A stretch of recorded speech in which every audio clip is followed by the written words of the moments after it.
bit more ear-tingling. So second part is, first part was outlook for the property sector. Now I'm talking about the property industry. Bit of difference because it involves people like myself, Mr. Dato of IJM, in Chung as well, people who are the builders. Okay, recently there has been a lot of unnecessary and unfair coverage of how development is taking place in Penang. Star people, where are you? You must listen to this, you know. Anyway, we've got it taped up. If they want to misquote me, we'll know what to do.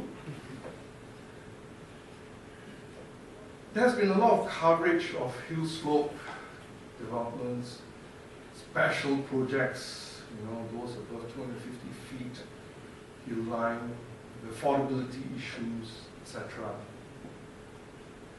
Well, for those people who, I'm going to be 51 this year.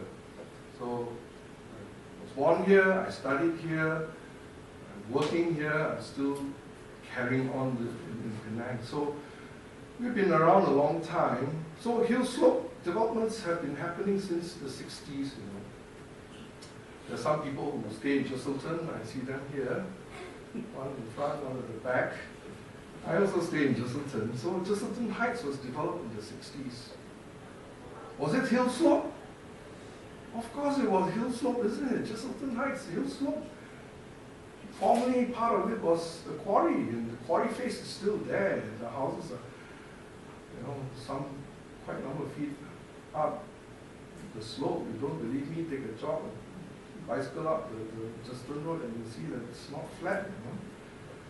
Island Glades was developed in the 70s. Was it a hill slope? Of course it was a hill slope. You have to drive upward. Minden Heights, Paya Trupong, Bukit Jambu, Pearl Hill, they're still around. They were developed in the 80s. They were all hill slopes. Then you have Mar Vista, Mount Pleasure, Horizon Towers, Diamond Villa, Sri Saya, Eden in Batufringi, Relau, and all this was developed in the 90s. You all can think of more projects, right? So it's been happening for the last 40 years. Buildings didn't just mushroom up on some animal droppings after some rain. In the last 5 years, you know, buildings took time to build.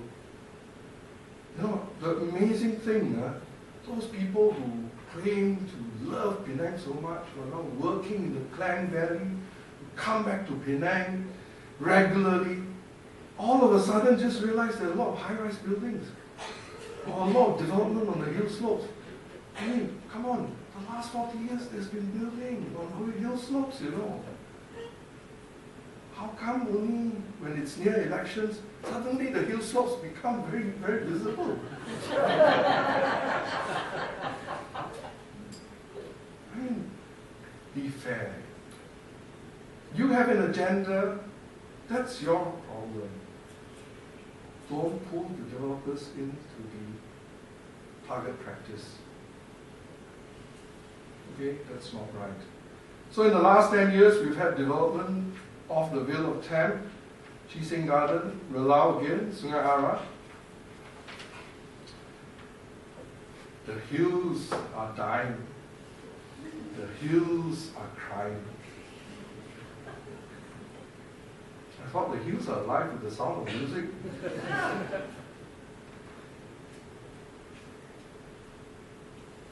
Please, you know, development in Penang has been happening on a very fast pace since the 80s.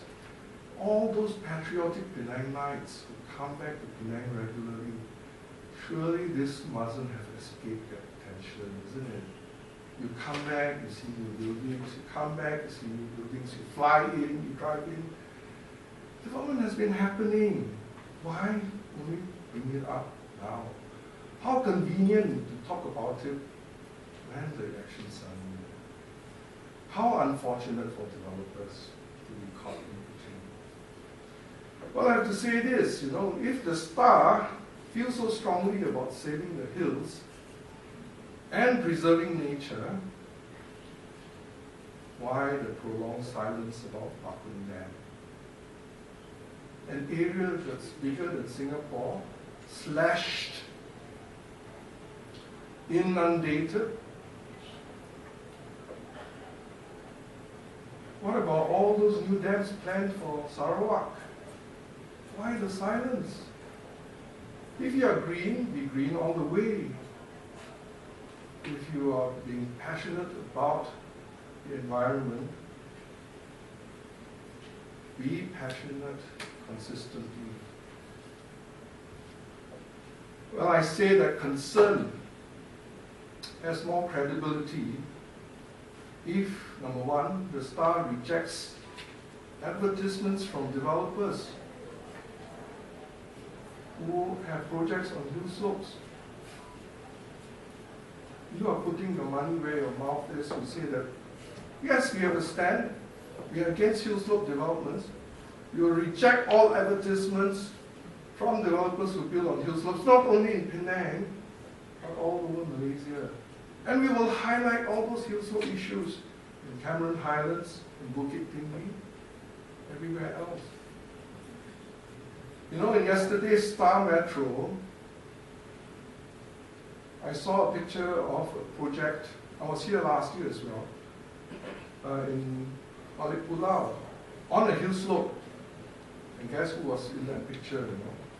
Dato Sri Wong Chun Wai, whom I spoke to this morning, but he didn't want to be present. I wonder why. It wasn't a problem when he was around. Yes, last year we were walking around all the booths with the Chief Minister, but somehow this year it's a problem. The 250-foot hill line is arbitrary. Why 250? Why not 300? Why not 200? Well, the federal government has fixed it at 500 feet. 500 feet, double Penang. How come it's not an issue elsewhere? 250 feet, wow, big issue, The Minister of Housing this morning in his speech, I was here, he made it very clear that hill slope development is allowed for if you don't go beyond category 3, which means the hill slope is not greater than 35 degrees. So it's allowed for. The Minister of Housing said that. Is that practiced in Penang? Yes. So basically, development on hill slopes is allowed for, not exceeding category 3, not exceeding 35 degrees. You have laws, you have guidelines to comply with. The state has made it more difficult to comply. So I say again, the Star has more credibility if it puts its money where its mouth is by turning down advertisements from developers and from projects participating in the Star Property Fair, where it involves hill slopes, since they feel so strongly about hill slopes. Then, all developers, we will understand, you can applaud, no problems with that.